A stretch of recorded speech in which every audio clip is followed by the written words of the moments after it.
everyone, and welcome again to Mission Alive. I'm sure most of you have heard of Pope Francis, because he's not only a very important man in the Catholic Church, but he's a very important man in the world. People take notice of him.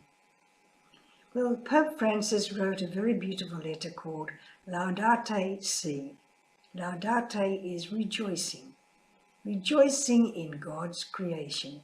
That's what he's asking us to do. Rejoicing in God's creation. But usually we only rejoice in things that are beautiful, in things that are happy. We rejoice in birthdays. We rejoice at the birth of a child. We rejoice when people get married. We rejoice when students graduate from school. We rejoice when a man gets a new job or a promotion at work. We rejoice when good things happen. And so Pope Francis is calling on us to rejoice for the world around us. But the thing is, we have to look around us and notice our world and see if we can rejoice about it.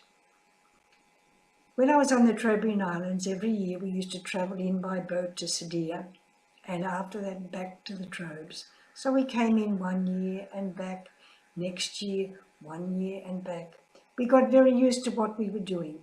Then one time when we were coming back from Sardinia to the Trobes, a visiting priest came with us. And we were lying on our bunks in the cabin, reading books. And this visiting priest walked into the cabin, stood there, looked around and walked out. A little while later he did the same thing. Looked around, never said a word, walked out. The third time he did it. So the other priest who was lying on one of the bunks said to him, "Is something the matter?" And he said, "Yes. How can you lie on these bunks and read books when you are passing such beautiful scenery, mountains that are as beautiful as the mountains of Europe?" He had travelled and he knew what they were like. "These mountains on these islands are beautiful. Come out and look at them." And the priest on the bunk said, "Oh, well, when you've travelled backwards and forwards for 10 or so years, you get used to that beauty and it's good to read a book. You get used to that beauty." That was our mistake. We got used to that beauty. We didn't sit on the deck in awe and watch those mountains slide by.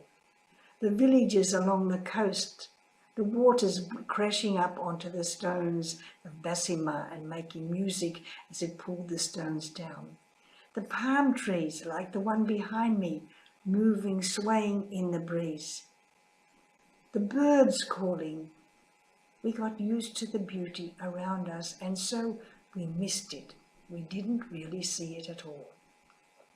That really woke me up. Every time after that, when we came down and back, I sat out on the deck and watched the beauty around me. Laudate Si, rejoice in God's creation.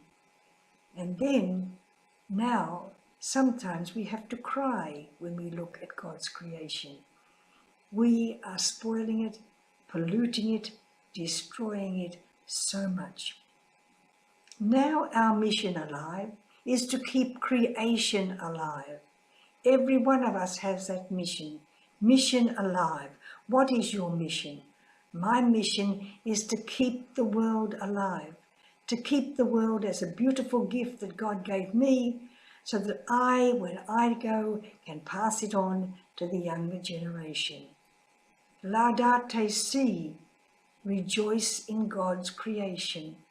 But to rejoice in God's creation, we have to see God's creation.